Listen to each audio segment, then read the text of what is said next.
You're listening to the Hour of the Time. I'm William Cooper.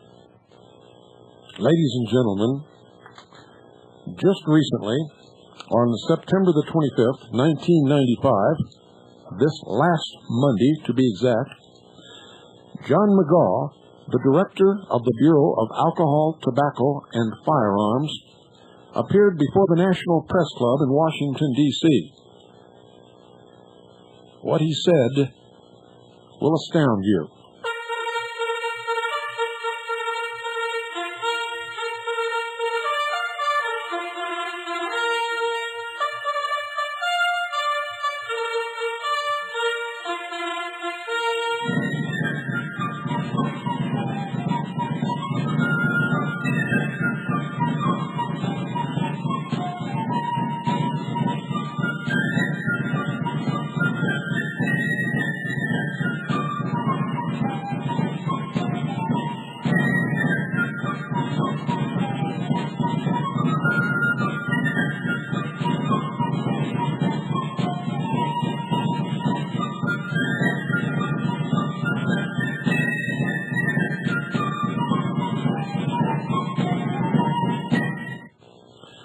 John McGaw is the director of the Bureau of Alcohol, Tobacco, and Firearms, the very agency that we exposed in our headline story as being engaged in massive constructive fraud against the American people in the last issue of Veritas, issue number 6. During his speech to the National Press Club in Washington, D.C., John McGaw made some incredible admissions. One is called the Outreach Program, where they cooperate with and assist local law enforcement across the country. Absolutely against every concept that Americans have held since the beginning of this nation. Absolutely 100% outside of any jurisdiction or venue that they may even think that they have to operate within the 50 states. And we documented that in the law, in the statutes at large, in the Code of Federal Regulations, and, ladies and gentlemen, in the United States Code.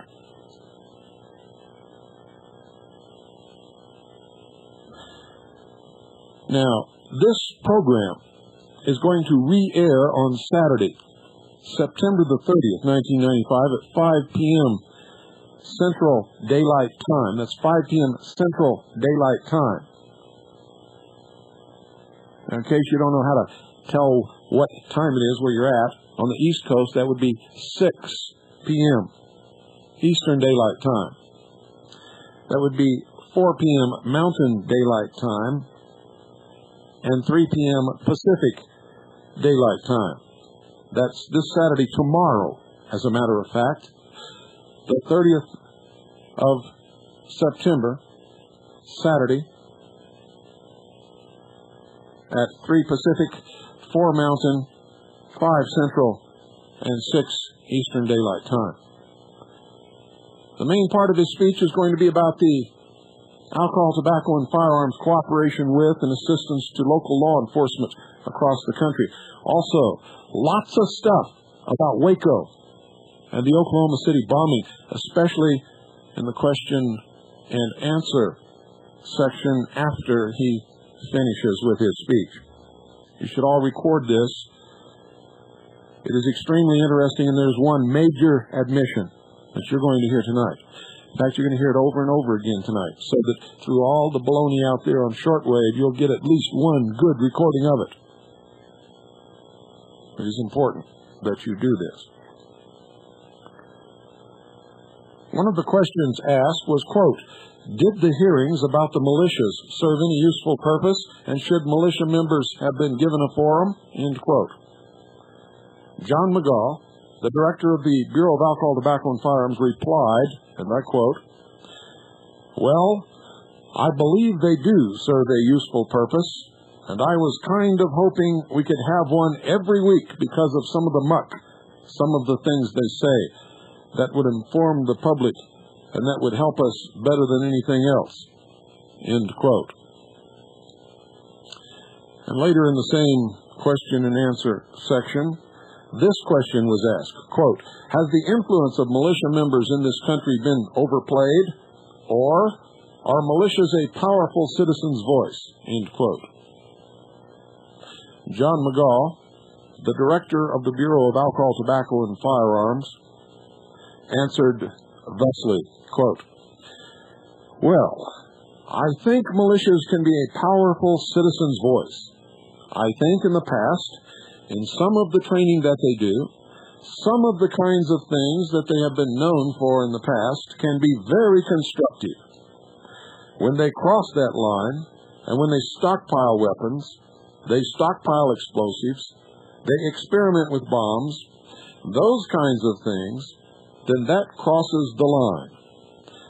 And I'm not saying that, I'm not identifying that any militia could do that. I'm just saying that in themselves, the militia in itself, in its normal circumstances, is not a destructive unit.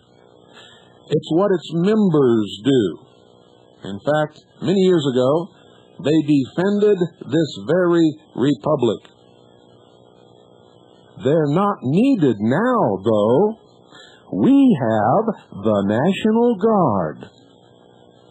And they're getting into areas and doing things that I think are a detriment to law enforcement and civil liberties.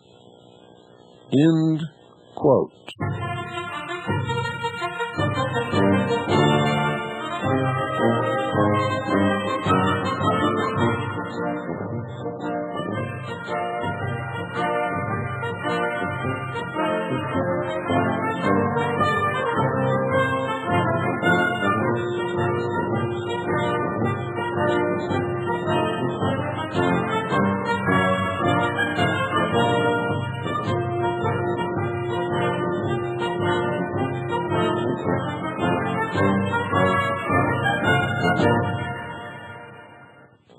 Ladies and gentlemen, Mr. John McGaw, the director of the Bureau of Alcohol, Tobacco, and Firearms. I believe that had we been left in charge of the Waco incident, we would not have burned that building. Now, just in case it was difficult for some of you to make that out, and I'm going to play it over and over again to make sure that you understand what it was that he said. This is John McGaw, the director of the Bureau of Alcohol, Tobacco, and Firearms. And he says that if the Bureau of Alcohol, Tobacco, and Firearms had been left in charge at the Waco incident, as he calls it, they would not have burned that building.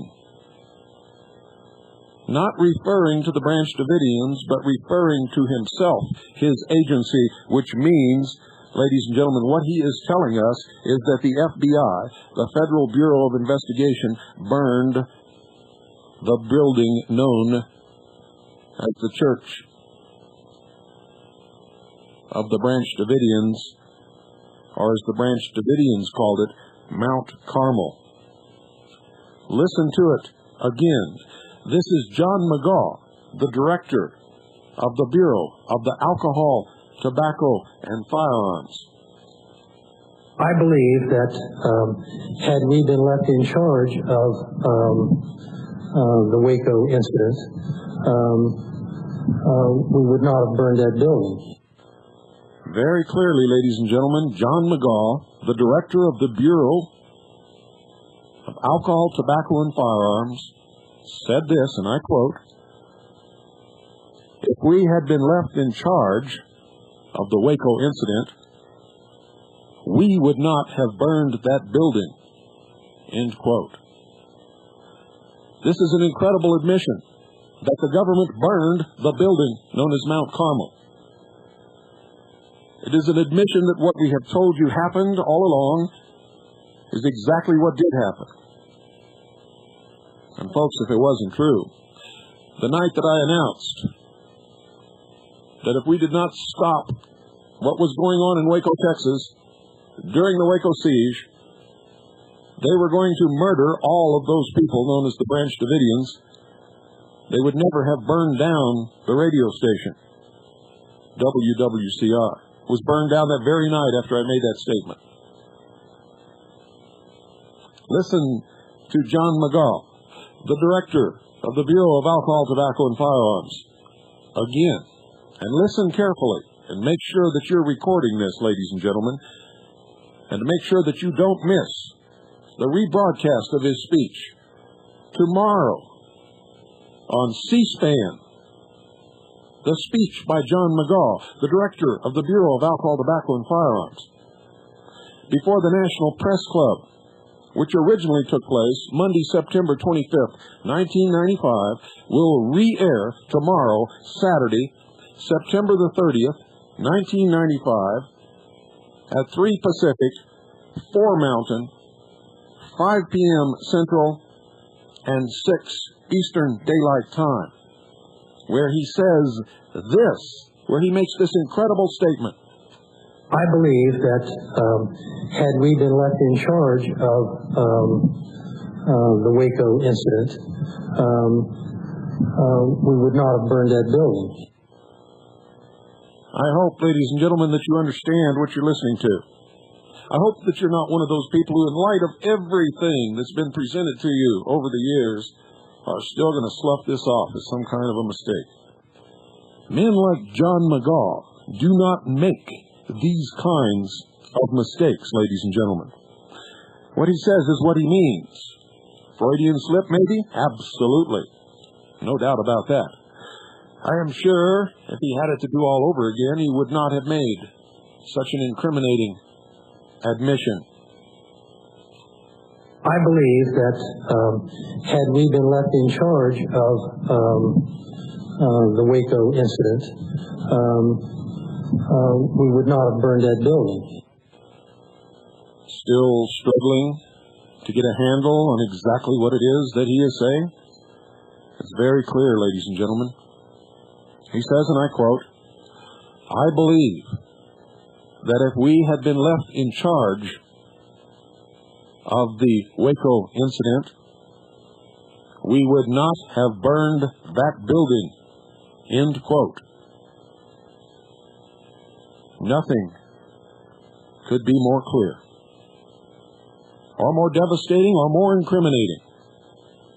Nothing that they could ever say or do, besides pull another Waco, could justify any better than that the reason for the forming of the militia, the reason for broadcasts like mine, the reason for people out there like you, the loyal listeners to the Hour of the Time, who have studied for many years and who know exactly what's going on. These people are true sociopaths. They have no conscience. They have no guilt.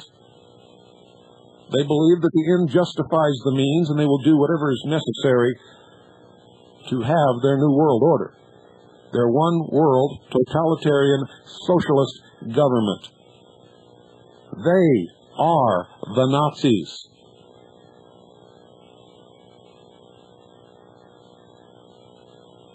And you had better understand that, ladies and gentlemen. You'd better get it through your head. If there's anybody out there who is a loyal patriot, who has any doubts whatsoever, Just listen.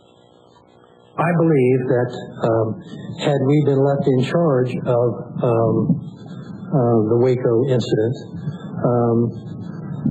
we would not have burned that building.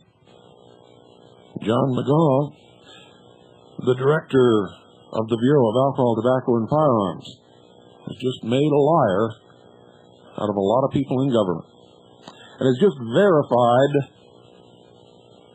the investigations of all of us who have been telling you ever since it happened who burned down Mount Carmel.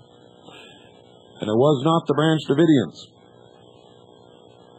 at all. It doesn't take a rocket scientist, ladies and gentlemen, to understand this simple statement made by the man at the top who should know. The man who started the whole thing. He wants us to believe that he had nothing to do with the ending. He's blaming it on the Federal Bureau of Investigation. I say bullshit. I say that he was just as much responsible and just as much involved. The Federal Bureau of Investigation claims they didn't come in until the Bureau of Alcohol, Tobacco, and Firearms screwed it all up. But I got news for you, folks. They were on the scene from the beginning. From the very beginning, they were there. Along with military personnel, National Guard personnel, people from the British SAS, Interpol, United States Army Psychological Operations Units, the Texas Rangers, the Sheriff's Department, the local police. This was no little bitty action to serve a warrant. This was a premeditated attack to kill those people, to wipe them out as an object lesson to anybody else in this country who would stockpile weapons, which, by the way, regardless of all that you've heard on the news, regardless of all the little chit-chatting of the puppets at 6 o'clock across the country, is not illegal at all. Never has been. And until they do something about the second article and amendment to the Constitution for the United States of America, never can be.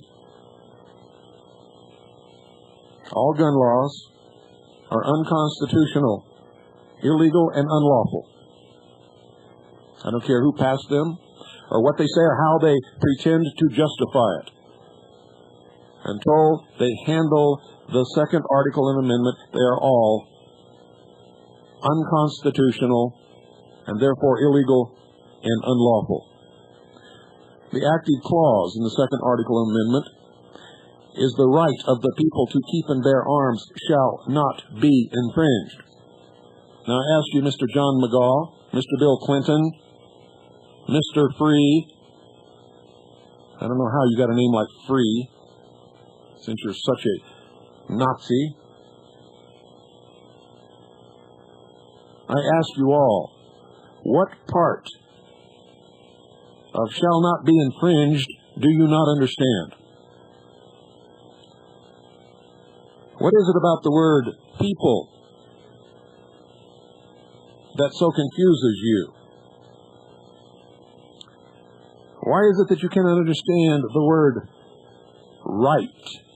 The right of the people to keep and bear arms shall not be infringed.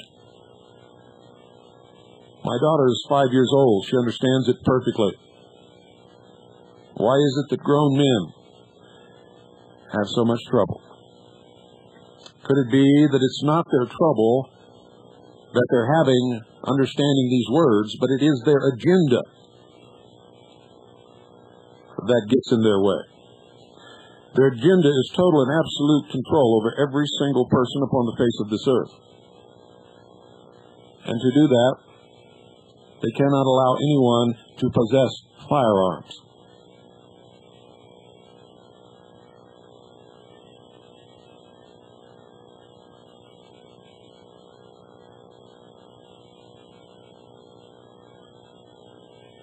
And that is really what's behind all of this. Waco was an object lesson to the sheeple of the world. And since we don't talk to the sheeple anymore, I'm not going to expound upon that. Patriots, intelligent people, people who understand the principles and ideals upon which this nation was founded, must not only understand it, but feel it in their heart. I believe that had we been left in charge of the Waco incident, we would not have burned that building. Now, folks, I'm going to read you a little story here that's very good.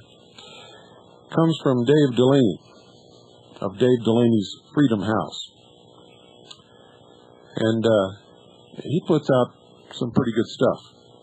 So I recommend, if you want to subscribe to Dave Delaney's Freedom House excerpts, send a postcard, send a letter with a donation to cover printing, mail, and other costs. The recommended donation for a whole year is $20 to Dave Delaney's Freedom House, Post Office Box 212, Conklin, spelled Conklin, New York, 13748. That's Dave Delaney's Freedom House, Post Office Box 212, Conklin, New York, 13748. Send your address, request a subscription to Dave Delaney's Freedom House newsletter. It's a monthly publication. And include a donation to cover printing, mail, and other costs. The recommended donation is $20 a year. And send it to Dave Delaney's Freedom House, P.O. Box 212, Conklin, New York, 13748. Now, once you hear this, I think that you'll want to subscribe. I've read an awful lot of his material that he posts on the internet, and I've enjoyed every single word of it. He's a very intelligent, a very good writer, and he addresses in a down-home way the issue of liberty like no other. This is entitled An Armed Neighborhood, and it goes like this. Last week, my cat met the neighbor's dog. Cat is a black male, 6 pounds. The dog is a male collie, 70 pounds. I was indoors and heard one orchestrated yelp and hissing meow. I went out to check on things. Cat was arced so severely I thought his spine would snap. The collie was 20 feet away, feet splayed, teeth bared, and as I watched, the arc disappeared. The collie stood, and the two of them walked away. There hasn't been an objection from either of them since. They get along just fine. Relating this story to a friend, he reminded me that an armed neighborhood is a polite neighborhood. And there has been a silly grin on my face ever since. It took all of 1 minute to convince these two lords that they were going to share their 2-acre kingdom. It's evident that these two have nothing to fear from one another. The dog still hunts squirrels and rabbits, and the cat still hunts birds and field mice. And now they often walk together. But I will bet you dollars to donuts I never see either one stealing from the other's food dish. Quote, or else how can one enter into a strong man's house and seize his goods, except he shall first bind the strong man, and then he will plunder his house, end quote. One of the interesting things about Jesus' examples and illustrations is that they clearly make sense. This one from Matthew in the New Testament is as appropriate today as it was 2,000 years ago. And it was certainly no less appropriate 200 years ago. It is not insignificant that the United States Constitution contains a stated right pulled from the hundreds of implicit rights that says it is good and well for a people to have arms to protect themselves. The ridiculous argument that this applies only to the Army would be a good joke if it wasn't spoken of so seriously. Can you imagine a people so naive that they would feel the need to write that the Army must be armed? Of course, every organized army is armed, and that was precisely why the founders felt that we the people must be armed. As in court, as in government, so in battle.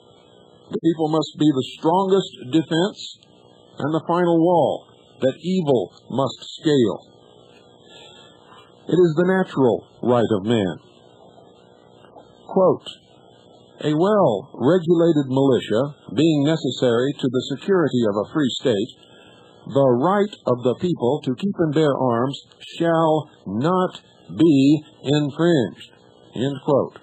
Second article in amendment, Constitution for the United States of America. It wasn't only an idea of the Founding Fathers. Preserving our possessions and maintaining our arms is as old as man. The unique posture of the early American establishment was that this right of kings was no right of kings at all. It was and is the right of the people. The founders knew that a large state-sponsored militia would be loyal to the state, so they wrote the Constitution to forbid standing armies. At the same time, they said that every man may, and should by design, be willing and able to protect himself, his family, his rights, his community, and his state. Keeping and bearing arms is not the means of protection. The Republic is the means. Law is the means. Arms are not to establish or create justice. They are to protect it and preserve it. They are the last resort when the law is being thoroughly and otherwise helplessly violated. Signed, Dave Delaney. I believe that had we been left in charge of the Waco incident, we would not have burned that building.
Ladies and gentlemen, the hour of the time is brought to you by my good friend, Craig Smith, and all the good, wonderful people that work with him down at Swiss America Trading in Phoenix.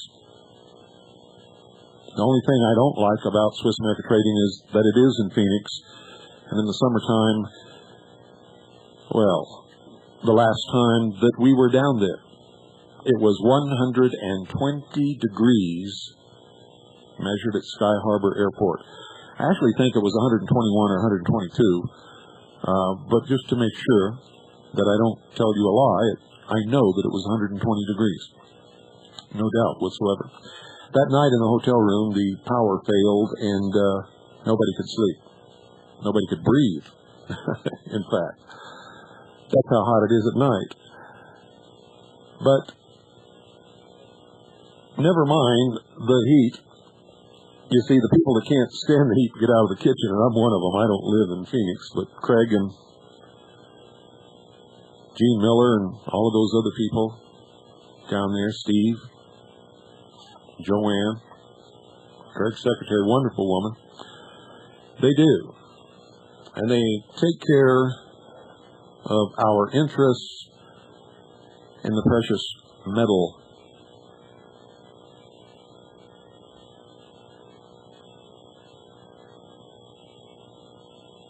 category. Now, I'm intentionally slowing down a bit here because I want you to get the message. I want you to understand. Craig believes as I do.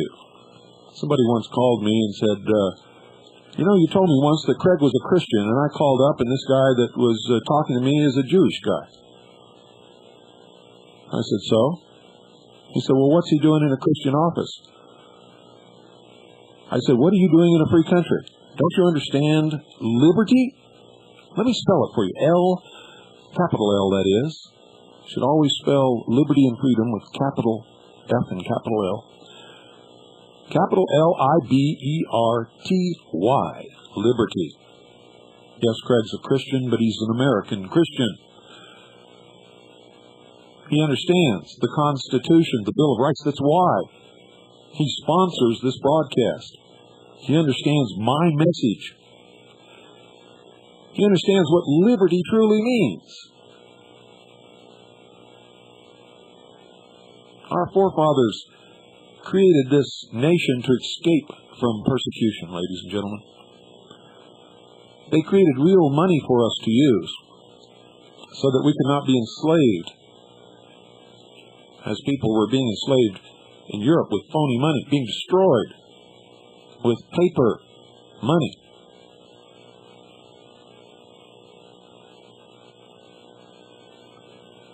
They created the government as a secular government. The government could no more be Christian than this wall that I'm looking at. The government is not a person. It doesn't have a mind. It reflects, of course, the morals and the religious beliefs of those who created it, but the government is a secular organization.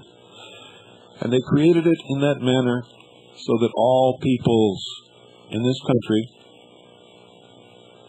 could be free and safe from persecution because of their beliefs and because of the altar upon which they worshiped. All of our forefathers, all of them, were considered to be screwballs, lunatics, traitors. Compared to the European point of view, they were extremely liberal. Compared to our point of view today, they were extremely conservative.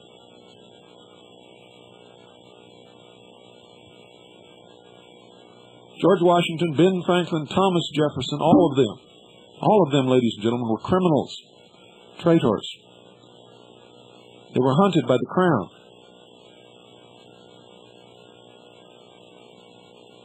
It's strange that people today don't understand our forefathers and what they were doing. They were trying to create a nation where they could do and say what they wanted to do and say and worship the God of their choice, whatever that God happened to be. And regardless of what you've been taught, most of our founding fathers were deists, not Christians. And that's clear in history. It's clear in their own writings. They did believe in morals. They did believe that man had to recognize something higher than himself. They understood the trap that man could fall into by believing that he was God.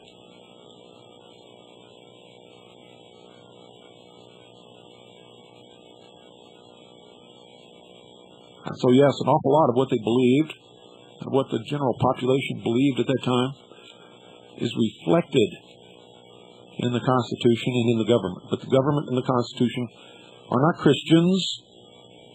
They don't go to church on Sunday. They can't think. The government is limited by the Constitution to protect our right to be Christian, or to be Muslim, or to be Jewish, or to be Buddhist, or to be an atheist. Craig knows that, and that's why when you call up to talk to somebody at Swiss American Trading, you might get a Jewish person. You might get somebody who doesn't believe in God at all. Well, that's very rare. I haven't met anyone there yet who doesn't believe in God. You could even get a Buddhist. If Craig hires people according to their character, according to their ability to do the job, according to their willingness to be friendly and deal honestly with the customers so that it doesn't cause me or Craig or you any problems. And so I was really upset with this caller who said, gee, you know, he said Craig was a Christian. I called and talked to a Jewish fella. So what? This is America. Welcome. Did you just get off the boat? Craig guarantees what they do down there. In fact, they record everything so that nobody can lie to you. All we have to do is play the tape back and we can catch them in their lie. On the other side of the coin, you can't lie about the conversation or what happened or transpired there either, because the same thing applies. And they have a buyback policy, folks. Nobody else does. And they'll tell you all about it. All you have to do is ask them. And not only does Craig guarantee his work, and they record everything, they have a buyback policy, I guarantee it. If anything goes wrong, if you don't think you were treated right, if you think you were taken advantage of or lied to or anything, call me. I'll take care of it. I promise you that. We'll get to the bottom of it, to everybody's satisfaction. Nobody's going to be cheated by any sponsor of this broadcast as long as I'm alive. Craig wouldn't do that. I know him. Swiss American Trading wouldn't do that. I know them. And the company reflects the man's principles who owns it. And that's Craig Smith. And he really does care. So, if you'd like to get your hands on some real money, and folks, I highly recommend it, you all know, who listen to this broadcast, what you need to do to get ready for what's coming, and you know it's coming. And if you haven't done it, you are being irresponsible to yourself and to your family. So I want you to call Swiss American Trading, 1-800-289-2646, or if it's easier to remember, 1-800-BUY-COIN. Tell them that you're a listener to the Hour of the Time, that Bill Cooper sent you, and that you want to know how you can get your hands on some real money. And if you don't like the plans that they discuss with you, come up with one of your own. Offer them an alternative. Ask questions. Don't be timid. It's no different than going to the market for a loaf of bread. Now, you'll find somebody somewhere who will sell you precious metals cheaper.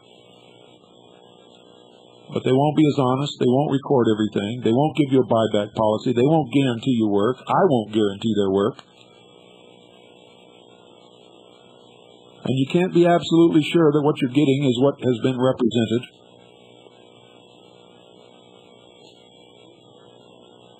And you'll be dealing with somebody who did not bring you the Hour of the Time. And I think you'd better think about that. And one of the reasons why Swiss American Trading's prices are like they are is because he takes a tremendous loss backing this broadcast, folks. It takes a lot of guts to put a company behind what I say on the air. It takes a hell of a lot of guts. And it automatically costs him the business of every socialist and every liberal in this country, which is a lot of business. So think about that before you go off to shave a couple of bucks off a gold coin. Patriots are notorious for not backing their own causes. Patriots, with all their bantering about being loyal to the Constitution, are not loyal to those on the front lines who fight the battle. Not all patriots, but enough to make a big difference. And that's one of the reasons why we find ourselves in the positions that we do. So call Swiss America Trading at 1-800-289-2646, folks, and do it now. Do it right this very minute, because you know that we all tend to procrastinate, me included. If I could tell you about some of the times that I waited until I got in front of the microphone before I even decided what I was going to talk about on the broadcast, you would probably roll over laughing.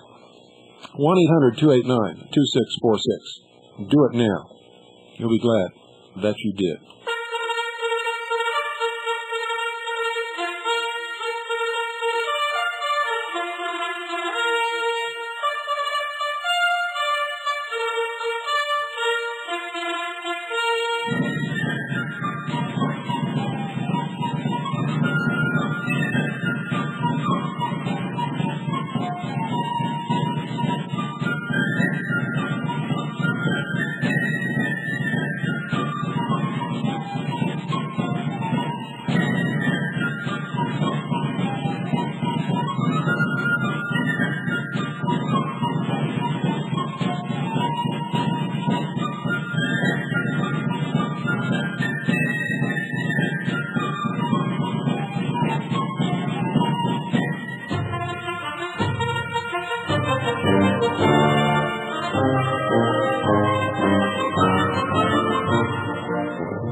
Yes, ladies and gentlemen, we are in big trouble. I believe that had we been left in charge of the Waco incident, we would not have burned that building. And I know that there are many of you out there who are patriots who've been studying what's going on for a long time, and you know something's wrong. And you know we're headed in the wrong direction. But you just can't understand how there could be a concerted effort, a plan, going back many, many years, to bring about a new world order, a one-world government. So let me sort of help you get over that hurdle. I'm going to read to you an article from the New York Times, October the 6th, 1940. That's right. From the New York Times, October the 6th, 1940. Now, the title of this article, or the headline, so to speak, is this. Listen carefully, quote, "New World Order Pledged to Jews. Arthur Greenwood of British War Cabinet sends message of assurance here. Righting of wrongs seen. English rabbi delivers to Dr. R.S. Wise new statement on question after war," end quote. Now, I want you all to understand that this was the British government making a promise to the Jews of the world that after the war is over, there would be a new world order. It wasn't promised to the Jews to lead it, or own it, or control it. The pledge was given to the Jews of the world that there would be a new world order after the war. This pledge was made by Arthur Greenwood of British War Cabinet,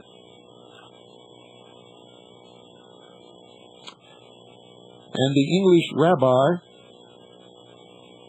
delivered this message to Dr. R.S. Wise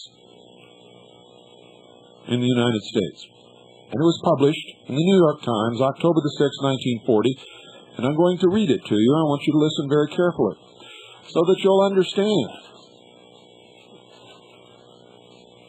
This is an old plan, ladies and gentlemen. And I quote, "In the first public declaration on the Jewish question since the outbreak of the war, Arthur Greenwood, member without portfolio in the British War Cabinet, assured the Jews of the United States that when victory was achieved, an effort would be made to found a new world order based on the ideals of justice and peace. Mr. Greenwood, who is deputy leader of the British Labour Party, declared that in the New World, the conscience of civilized humanity would demand that the wrongs suffered by the Jewish people in so many centuries, in so many countries, should be righted.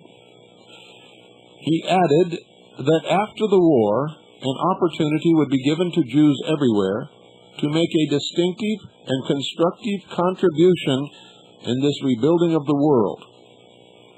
The message was delivered last week to Dr. Stephen S. Wise, that's Dr. Stephen S. Wise, chairman of the Executive Committee of the World Jewish Congress, by Rabbi Maurice L. Pereswig, chairman of the British section of the Congress. And this part is not clear, ladies and gentlemen. Rabbi, let me see. What is his name here? The rabbi.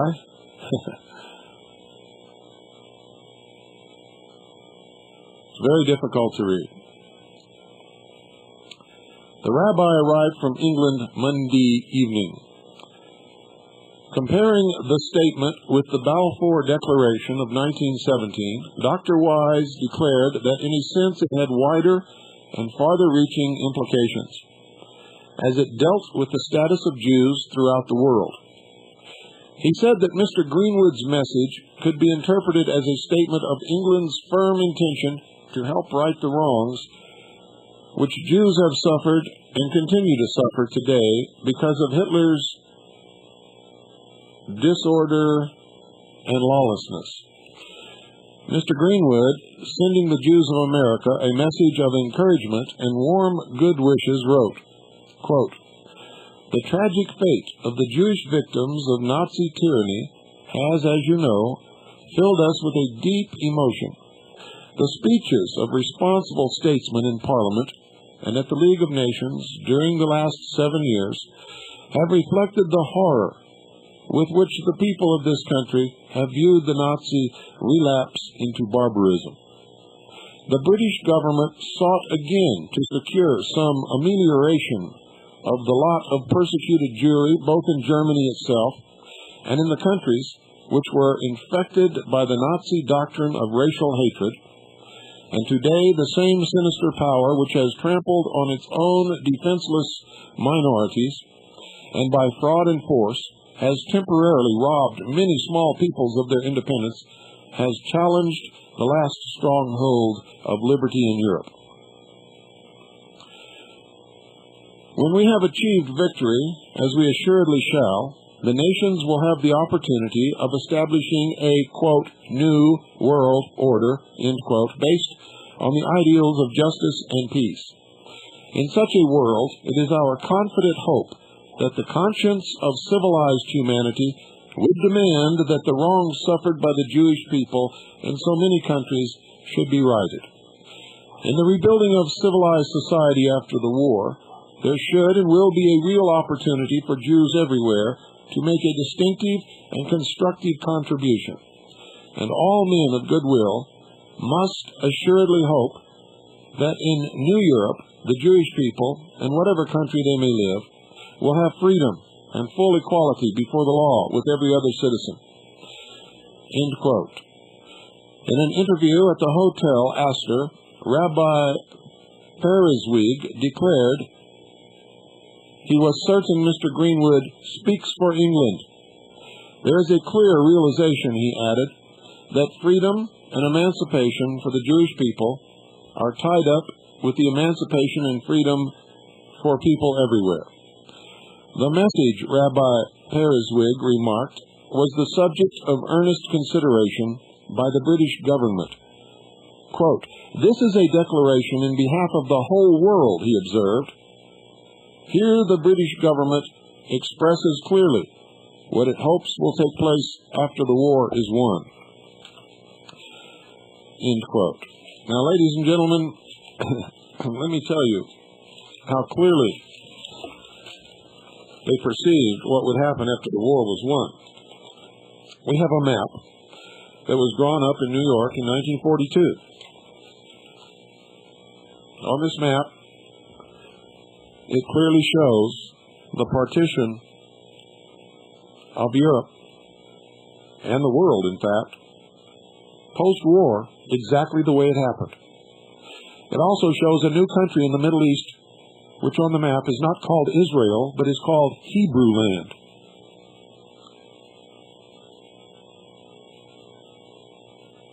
So it is clear that this New World Order idea is very old. It's older than World War II. In fact, World War II was fought with the hopes of causing enough bloodshed and carnage to frighten the world into accepting world government under the United Nations, which, by the way, was created in 1941. If you want to know the truth, Dwight David Eisenhower was the first Secretary General of the United Nations.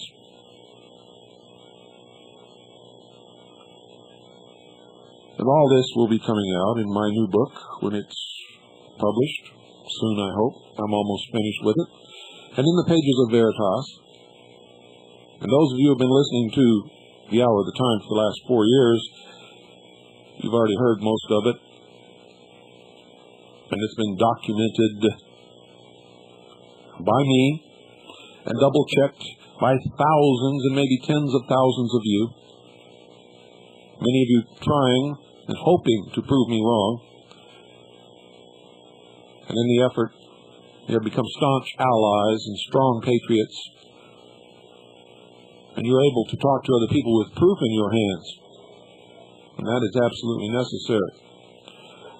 You must have the proof in your hands in order to deal with some of these people out there. Now, ladies and gentlemen, I think it is imperative that you understand that you must, for the sake of all of us, either seek out and join or form a militia.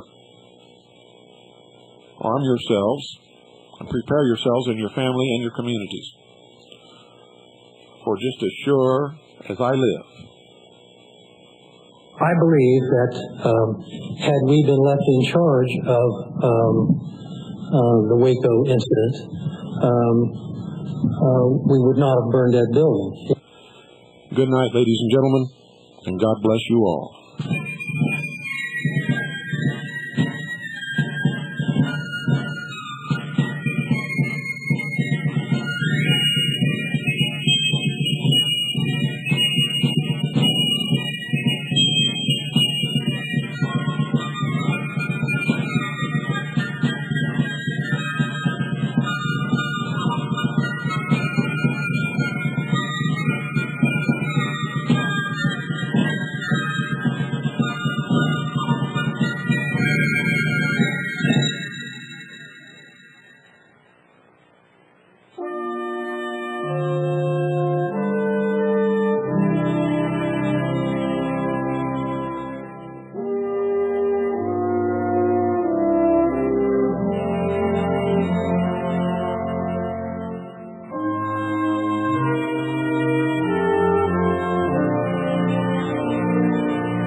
Fourscore-and-7 years ago, our fathers brought forth on this continent a new nation, conceived in liberty and dedicated to the proposition that all men are created equal.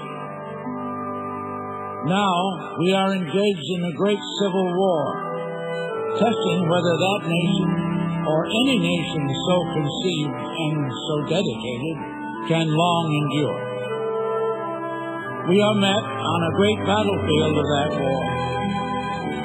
We have come to dedicate a portion of that field as a final resting place for those who here gave their lives that that nation might live. It is altogether fitting and proper that we should do this. But in a larger sense, we cannot dedicate, we cannot consecrate, we cannot hallow this ground. The brave men, living and dead, who struggled here, have consecrated it far above our poor power to add or detract.